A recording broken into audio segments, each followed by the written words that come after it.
Welcome to a great show, folks. My name is Kurt Roskopf, and I'm here to bring you into Possibilities to Prosperity. I co-create this show with our friend here, Robert Butwin, and we've got a guest here that's making a cameo appearance. We're going to do this real quick because Dr. Harvey has to go. Dr. Harvey Lumsden, come on in here, and we're just going to have a little banter and let you get on to your next thing. But Thank you. how's it been going today? It's been going good. I'm glad I can't stay longer. I enjoy talking with Robert because when you go with Robert, you win, right? Everything, but I can't remember, but it's a cute saying. And the man is sage. He has so many things that he offers people. I've met with him a couple of times, come away both times with a lot of information. That's for sure. All right. So we'll just take a quick nugget from you. It's Friday the 13th, and we're here at Possibilities to Prosperity, Street Smart Success. Dr. Harvey, any quick nuggets, words of wisdom, anything that reflects today, how it's been for you, anything you're looking forward to? Just pick something, you can share it, and then we'll let you go. Okay. Um, I'm looking forward to see how the weather is going to turn out, how that affects the economy. And Robert, that might be something you want to talk to when you're talking about the economy and things that people run up against. You got to get to the manifestation. I understand that, but a lot of people have to get to that point, and they're running up against it. Not a problem. We'll be happy to cover that afterwards because obviously there's a variety of different things that different people are dealing with, all the different information, be it if it's the Epstein files, the weather, the war going on in Iran, how it's impacting your gas, um, we'll talk about that afterwards. But in the meantime, oh, I think he just left. So I guess we're going to talk about him now. As far as whatever's happening, and I tell myself I don't have the luxury. I mean, I can recognize what's going on. Don't get me wrong.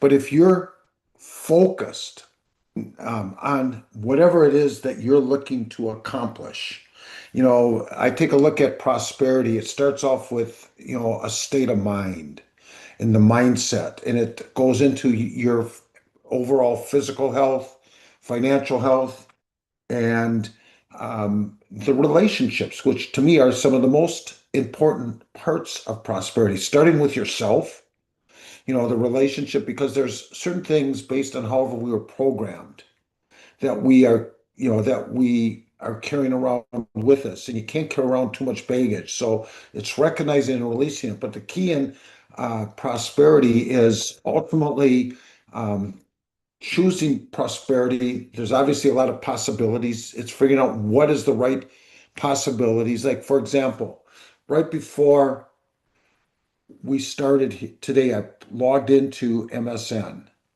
and I'm a big sports card investor. And this is a little bit of a tangent, but it's relevant to everything that we're dealing with. And there was a big article thing going on MSN about like a $1 million scam that's happening where people were taking Beckett's, creating fake Beckett's. So it's understanding the reality and recognizing these different scams. I could also talk to you or talk to our listeners. I was looking to buy some silver. I like to invest in silver, and somebody was advertising on the internet, and it was like 70% off. So I go to Perplexity, and I asked Perplexity, is this real? It says you got about 1 out of 100 that is real. It's too good to be true. Earlier today, and because there's different things that are going to happen on an ongoing basis. Like I logged on to something and I got one of these scam alerts with Apple. It says, don't shut down our computer, whatever the case is. And obviously I've seen this before. I didn't fall for the scam, but be it the weather, be it, different things that are happening or that unfortunately that will trip other people up. But part of it's going back to the mindset, not having the luxury, recognizing these things, having a better chance of avoiding those kind of things that are happening. Because you want to focus on what you can create. There's certain things that we can't control. I mean, who had control over the war that's happening right now and how that's impacting gas prices? Obviously, we got to get through it, but you need to realize that every market that has a significant swing in the market will self-correct. So I'm doing a lot of talking. What do you want to jump in as far as that? And then we can go into more of a variety of other things as far as possibilities to prosperity. Yeah, so Robert, I'm in the realm of disability advocacy. I'm a disability ally. In that field, it's about, adaptation, adaptive equipment, assistive technology, universal design, all these things that build in flexibility. And, one of your mantras that, with some of your friends, like with James and whatever, I'd come on to events and your shtick was, which I think you still carry, but for those events you brought in, you better change. And, so there's that aspect. And we were talking to our friend Maury. I was in a conversation with him and others, and Maury Zelkovich. And I was trying to lean into Maury and I was trying to make a comment to characterize Maury. And I slipped in the element of truth.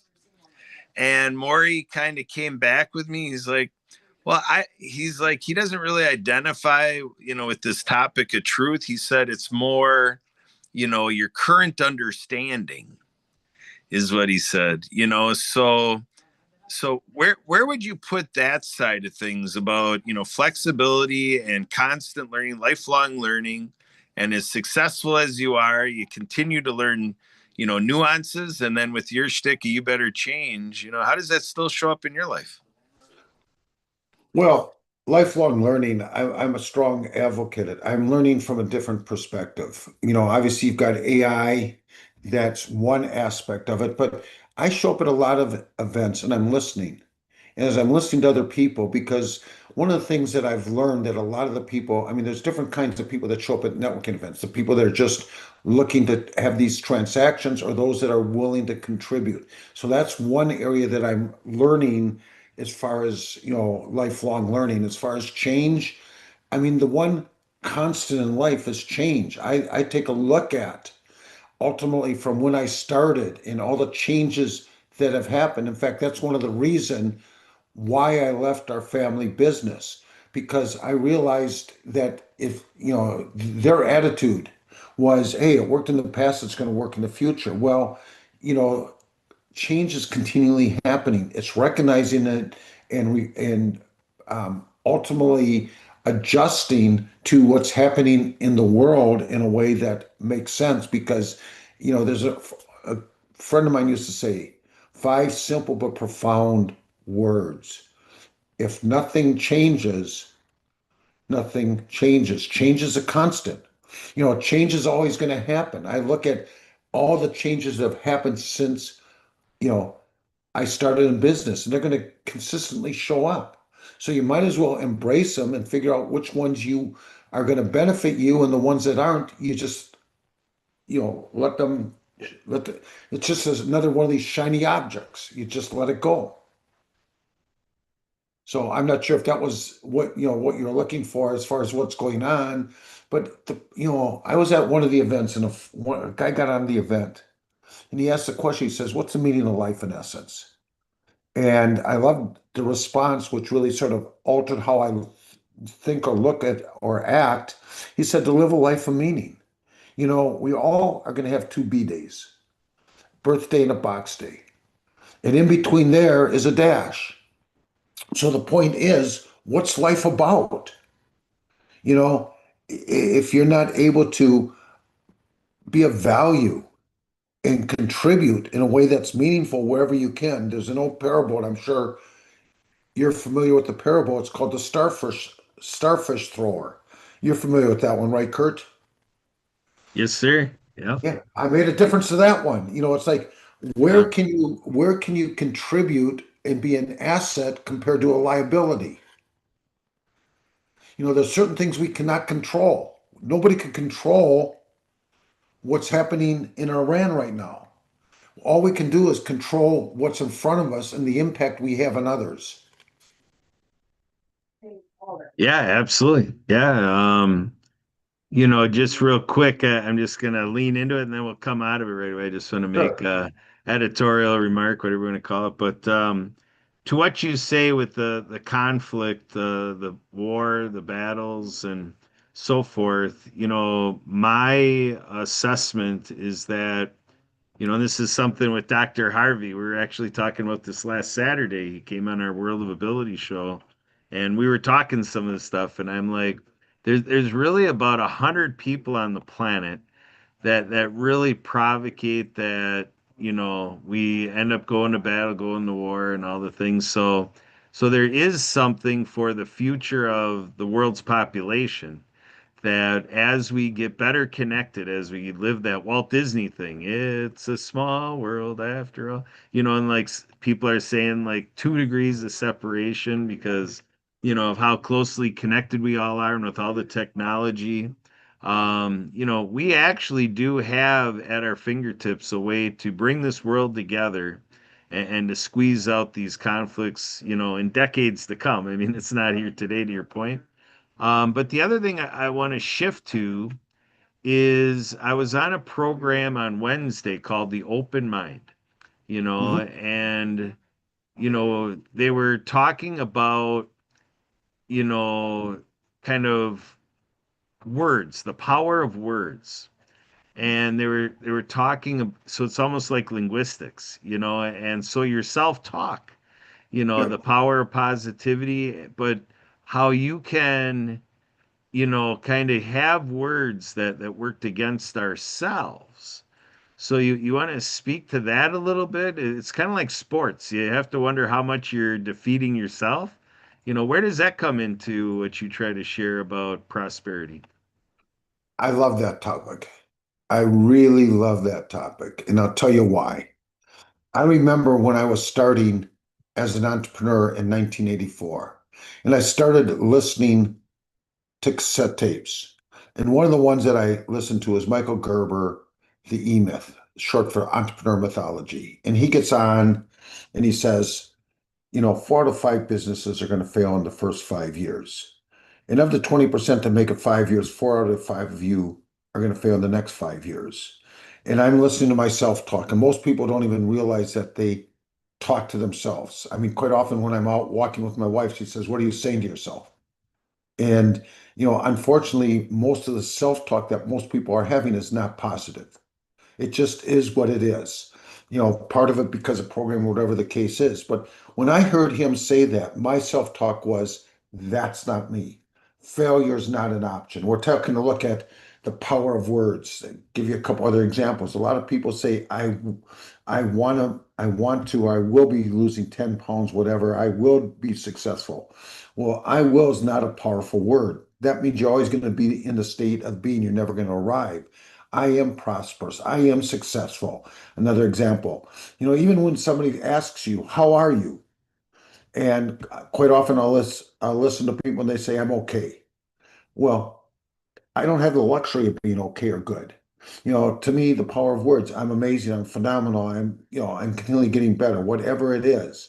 But I believe that the words that we speak resonate through our body and will contribute to either the success that you desire or the lack of success that you really would like to have. So the power of words, and again, a lot of that can, as long as you're aware, you can start adjusting and reprogramming. And that's a lot of what really Maury have, and that's one of the reasons why I so much endorse that, what he does, because I believe that as you're continually putting in, I know the impact that when I chose to be an entrepreneur, I realized that the only way I was going to succeed is, changing my inside. I probably listened to over 1,000 cassettes, CDs, one way or the other. I had to reprogram myself along with getting into action. So I think the power words have, are a significant impact on your probability of succeeding. So I think you gave a great segue in the business. We'd say, wow, what a segue you said about how you were listening to all those hours, to reprogram yourself. Robert, talk about, that being example of it's about who you surround yourself with, engaging, like you and I hanging out. You told me a little analogy like hot and cold. So you and I are doing this because something told you for what you're trying to do in 2026. Kurt Roskopf is kind of giving you that little hot indication for, goodness of fit for what you're trying to do right now, 2026 March. And so, you kind of evaluate who you're going to pick up the phone, who you're going to give the love and attention to, and it's kind of driven by the effect I have on you. It's this reciprocity, this mutual aid, and interdependency, this friendship between you and I. It's got to be mutual benefit, bilateral exchange. It's got to have ebb and flow between us, and you got to think about with all the people you hang with, right? The answer is 100% correct. I could give you an example. And this just happened 2 nights ago. I had a second conversation, and typically my methodology is the first time I have a conversation with somebody, it's 100% focused on the other person. 100%. So then when I start the second conversation, I want to get some feedback from what he learned from the first conversation, he, she, whatever. And so we got into that. And again, the person continually picked my brain. It was definitely of value to him, nothing back on any kind of reciprocity. And that's okay. But again, part of it is understanding your boundaries and not allowing people to take advantage of your graciousness. But at the end of that call, he asked me, I'd like to see if you could introduce me to some people that would be beneficial to myself. So I'm giving, and the guy's wanting more without even thinking about, you know, I really appreciate what I've learned from you, gotten from you, and how can I be of value back to you? So you've got to self-evaluate one way or the other.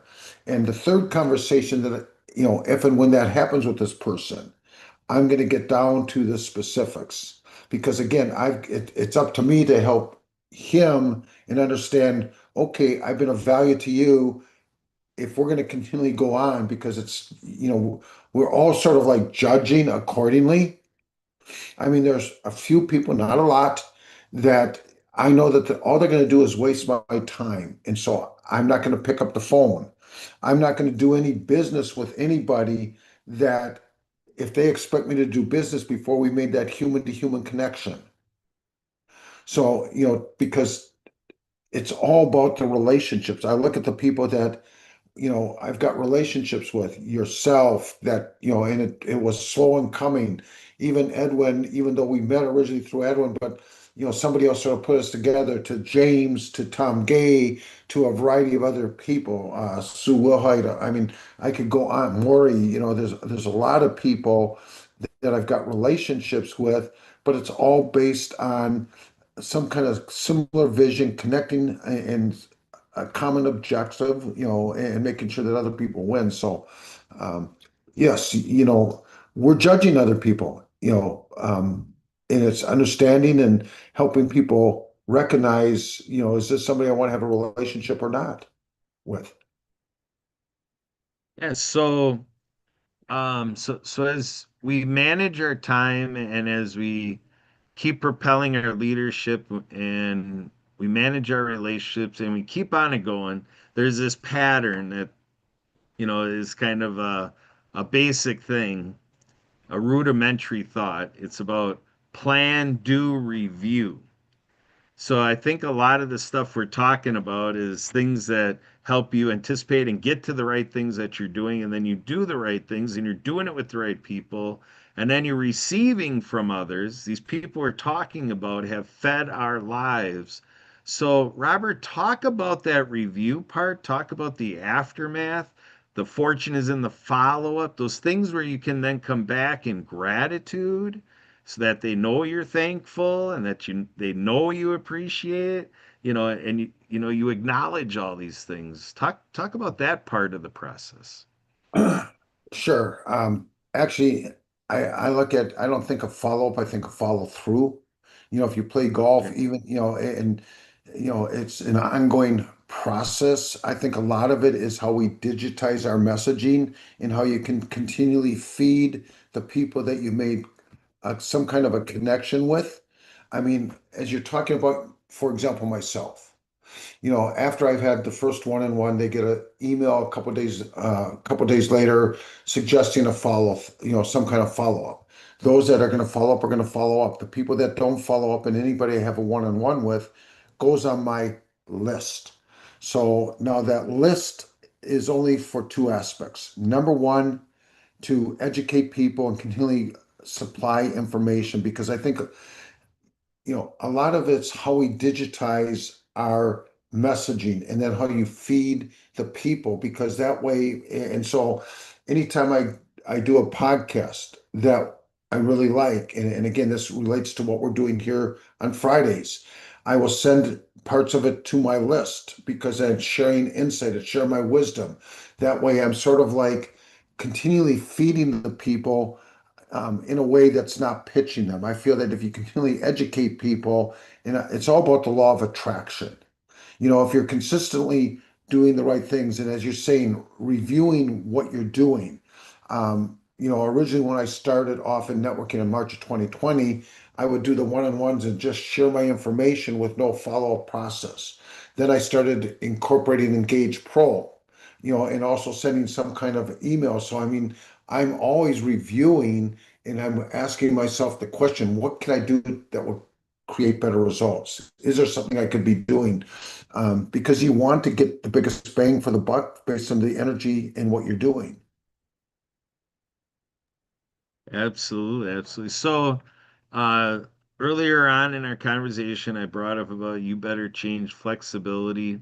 I kind of feel like I left it in a little bit like a general long run type of thing, or maybe, within a window of time. I want to talk about, the capacity to be improvisational, Johnny on the spot. I've heard about people that, people observe about with some people, their flexibility right at the moment. They could be in an intense moment, and then maybe a kid or something, comes into the viewing area, a child is experienced, and then people are able to, blend that in and be very courteous to a child or some visitor, and then be able to come back surprises. So, like tonight, when we started this, Dr. Harvey told us he just had a short set of minutes. So then we just kind of revamped what we were doing coming in here and we made it work. All the different pieces, putting it together. You want to speak to that a little bit, being creative and innovative and being a solution provider, being someone with the answer right at the spot because people need leadership. Oh, what do we do now? Well, How does that show you up for you? Well, first of all, you use a word, and it's a word that I sort of coined a solutionist. There is no such word, and the only reason I know there's no such word is I wanted to, before I knew any better, I wanted to create my corporation called the Solutionist. So I've just realized, because if you've got the mindset, it's like even when I was running the nightclub in the Twin Cities, it was called the Oz, and part of my whole thinking is how do you make your worst night the best night? Typically in the bar business, so to speak, the nightclub business, your two worst nights are Sunday, Monday. And so part of the solution, part of what I figured out, how could we keep the ladies, um, eh, you know, that when they got off work, stopping at the club before they went home. So again, it's about a solutionist, being having that solution mindset. And part of it is keeping yourself flexible. There's an old saying, don't major in the minors. And to me, almost everything's a minor. If you're clear on what your objective and intention are, and you're able to stay, so to speak, flexible for the most part. I mean, there's certain times you can't, no question about it. But there are very few things that are that important in the world. It's like, for example, Dr. Harvey, he had a commitment with his family, which is a non-negotiable. It's just sort of like my wife and I have got that in our relationship. Part of it because of the fact that early in my career, I was out traveling all around, got a plaque from United telling me I went through 2 million miles. She doesn't want to go with me on business trips, so and she'd rather me be at home. So I limit, down to 1 to 2 maximum of business trips that I'll go on. Now we go on trips together. In July, we're going on an oceanic cruise. Last year, we went to 5 countries in South America. The year before, 6 countries in Asia. But it's where she wants to go. But again, it's flexibility, understanding your boundaries, and knowing what's important. Since you bring up about travel, you know, what have you seen like like when you travel in July, there's something about travel that, rejuvenates, regenerates, being in a different setting, going to a different place where people live a little differently. It kind of gets us out of our routines, maybe a little bit of our comfort zone, and it's just very fascinating. And I think it's very healthy on many fronts. It's good for the soul, it's good for the mind. It does a lot for us. Can you speak to that a little bit in terms of you go on trips and then you come back, and I think when you plug back in, as much as you've got this wealth of wisdom, I think you come back with additional perspective because of that trip. Would that be true? 100% true. It was like last year we went to South America and we saw one of the like the 7 wonders of the world. At least I'm not sure if it is actually noted that, but it was a Iguazu Falls, and it's on the border of Argentina and Brazil.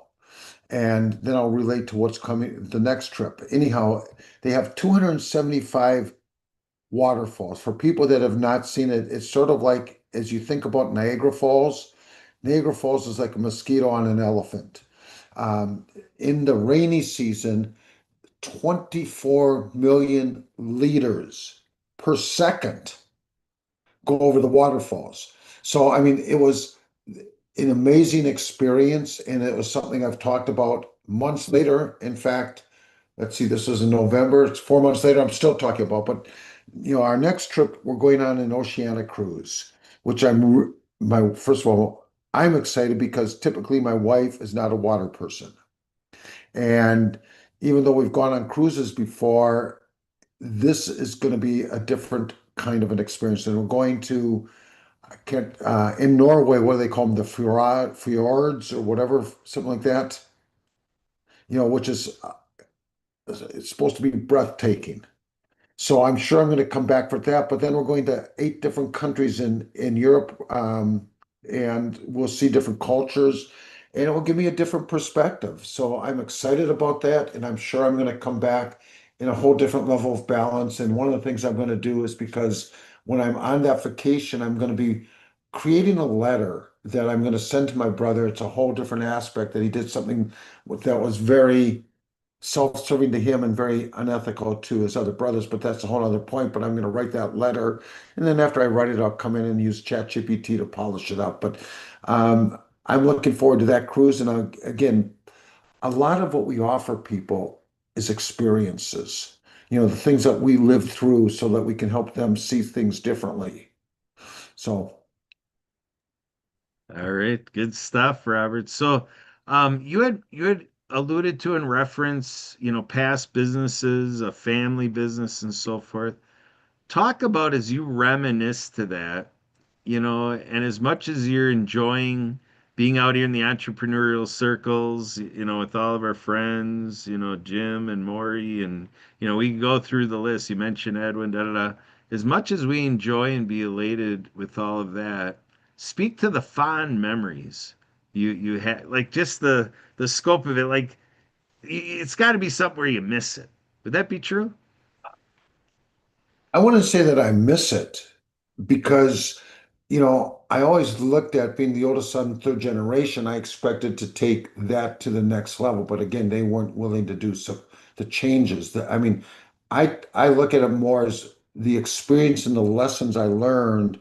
That is, I'm using that as a stepping stone, and it's allowing me to better relate to other people that are going through something similar, but different, as it relates to their entrepreneurial journey. So I don't miss the past. I've released that. I knew I gained some very painful um, insight and perspectives from what I learned in working in our family business, the dysfunctionality of what my grandmother set up because my dad ended up running it at a very young age. I think it was 21, 22. His dad died of a heart attack at a young age, and she still controlled it even though she wasn't there.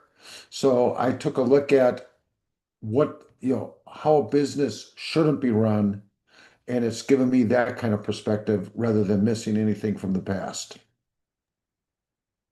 Excellent. All right, very good. So I'm going to share a little bit, just to kind of, I guess admit to a little bit of where my question is coming from.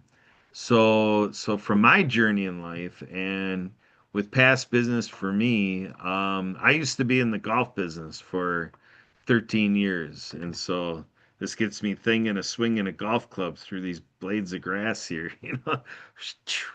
How's your golf game, Robert? You got a strong golf game? You didn't know that I come from a golfing family, did you? I think you did say that, so I figured it was the right. I felt I had to ask the question because you're a golfer. Well, Yeah. I was number one man in our high school golf team. Two brothers were state champions. I was talking to my mother's brother, who's 98 years old, and when I asked him, "Do you ever shoot your age?" He said, "Every time." I mean, he's still playing golf. Now, I don't know at what, if it's a par three or whatever, but he used to be a scratch golfer, and he owned a golf course, and his partner in the golf course was Phil Mickelson. He sold it a few years ago. But I was playing actually with him the day that Phil Mickelson won his last Masters. That was probably the last time I played golf. So anyhow, yes, I've played golf. I've um, I sort of transitioned to basketball. It's better for my cardiovascular. Yeah, absolutely, absolutely. Yeah, yeah. You got me thinking a little bit of a little story I tell that. My father is the one that bought the golf course. He bought the golf course when I was 15. I'm sorry, not 15, at 12. 15 is my water ski story, but at 12 years old, um, he bought that golf course, and he had gotten into it having been a greenskeeper. You know, he's done, like the turf grass, side of the business. So he got out there and he played some golf. So one of these golf courses he played at, in his early ties to, the golf industry, getting into work at golf courses, but then to play golf. And so I ended up then decades later being able to go out and play one of these courses with him. And so I'm going out there and I'm looking to my golf bag and trying to figure out what I'm going to do because I caught myself behind a tree. And this tree that I'm trying to figure out how the where the green is, da da da. And so I'm just kind of bantering with my dad, and I'm kind of like, geez, what kind of, and he's telling me, he's like, oh yeah, he's like, actually, when I played this course way back when, you know what, I was actually, so it's kind of a father-son moment. It's like, wow, I landed kind of in a similar spot to where he was way decades ago when he played it. I say decades, it was probably like 20 years, but so I'm like, what do I do? And he's like, well, when I was there, I used a 7 iron, and it worked really well, So I'm like, oh yeah, I could see a 7 iron work. So I use that 7 iron, I give it everything I have, and I give it lift and all I can do, and dunk, it hits a branch, and just, so I have another shot not too far away. And he's like, Kurt, the last time I was behind that tree was about 30 feet shorter. Yeah, the 7 iron worked good when it was a lot shorter, so yeah, if you would have made it, that would have been pretty good. Yeah, new information. Yeah. So Robert, today, what is, you said about travel, give us one more thing that kind of is the thing that you turn to. I like to say what's fun gets done. So we heard a little bit about travel, we heard about your background in golf, a little bit of illusion of basketball. Name one more thing that really invigorates you or you have fun these days. I'm going to give you two. Okay? Typically, my wife and I love to go out for walks in our neighborhood, and it gives us the opportunity to reconnect and talk. And the second thing, believe it or not, and with this, we're going to have to wrap this up because I like to go shopping with her and be able to let her buy whatever she wants. And Friedman's, which is a store like a Home Depot, has got a sale that's 15% off. And so she wants this new toaster and a couple other things. She loves to garden. So we're going to go shopping and then we're doing our typical Costco and Trader Joe run. So I love going shopping with her, and those are a couple of things I just enjoy doing. Beyond Fantastic. beyond talking to people and focus on how I can be of value to other people. Yes. Very good. Good words, Robert. What a way to finish today's live stream, today's event. Again, we're here every second and fourth Friday. So we're going to be here again on March 27th. So come back here to be able to ask Robert anything, the Yep. role you saw me play. Come on in here and kind of team up with me. We're going to keep bringing out more and more from Robert, Street Smart Success, Possibilities to Prosperity. And I really think there's a lot to be said about that. Living life in love, really having that devotion to those you love, send love, receive love. That's kind of where we're going to leave it today. That Robert and I love all you out there, and I got my loved one here, Sue Roskopf, my wife, and she's got the control. If she I'm going to give her a moment. Oh, yeah, she gave me a heart. Thank you. So, Yeah. with that, with the Roskopf family and the Butwin family, we welcome you into the Street Smart Success family. We look forward to seeing you next time. That'll do it for today.